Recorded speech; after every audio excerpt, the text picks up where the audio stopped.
வீட்ல எல்லாருமே ரொம்ப சந்தோஷமா இருக்காங்க. முத்து, மீனா, ரவி, மனோஜ் எல்லாருமே சந்தோஷமா பேசிட்டு இருக்காங்க. அப்போ சுருதி சொல்றாங்க, "நான் ஒரு கேம் சொல்றேன். அது விளையாடலாமா? அது விளையாடுனா சூப்பரா இருக்கும்." அப்படின்னு சொல்லிட்டு இருக்காங்க. மீனா போயிட்டு டீ கொண்டு வந்து எல்லாருக்குமே குடுக்குறாங்க. எல்லாருமே குடிச்சிட்டு, "சரிம்மா, நீ சொல்ற அந்த விளையாட்ட விளையாடலாம்." அப்படின்னு சொல்றாங்க. எல்லார்கிட்டயுமே சொல்றாங்க, "இங்க பாருங்க, அவங்கவங்க மனசுல என்ன இருக்கோ, அத அப்படியே சொல்லணும். மறைக்கக்கூடாது." அப்படின்னு சொல்றாங்க. சரி. ஓகே. Game start." அப்படின்னு சொல்றாங்க. முத்து சொல்றாரு, "அப்பா, உங்களுக்கு ஞாபகம் இருக்கா? ஒரு வாட்டி பொங்கல் அப்பதான் என்ன நீங்களும் அம்மாவும் கூட்டிட்டு வந்து பாட்டி வீட்ல விட்டீங்க. அப்போ எனக்கு ரொம்ப கஷ்டமா இருந்தது. அப்போ அம்மா என்னை எப்படி பார்த்துப்பாங்க தெரியுமாப்பா? ரொம்ப பாசமா இருப்பாங்க. எனக்கு ரொம்ப ஒரு மாதிரி அம்மாவ மறக்கவே முடியல.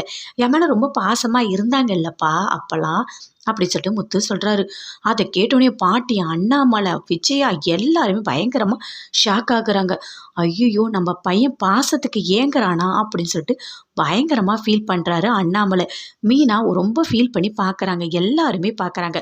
மனோஜ், ரோகிணி எல்லாருமே ஒரு மாரி ஃபீல் பண்ணி பார்க்குறாங்க. அப்ப முத்து சொல்றாரு, "நீங்க என்ன விட்டுட்டு போயிட்டீங்கப்பா. ஆனா எனக்கு உங்க ஞாபகமாவே இருந்தது தெரியுமா? என்னால மறக்கவே முடியல அம்மா. அம்மாக்கு என்ன ரொம்ப சின்ன வயசுல பிடிக்கும்லப்பா. ஆனா இப்பதான் அம்மாக்கு என்ன பார்த்தாலே பிடிக்கல.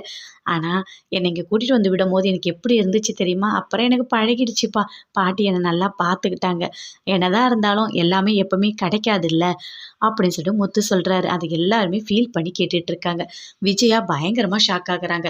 "என்ன இப்படி பேசுறான்?" அப்படின்னு சொல்லிட்டு ஒண்ணுமே அவங்களால பேசவே முடியல. அப்படியே அமைதியா முத்துவையே பார்க்குறாங்க.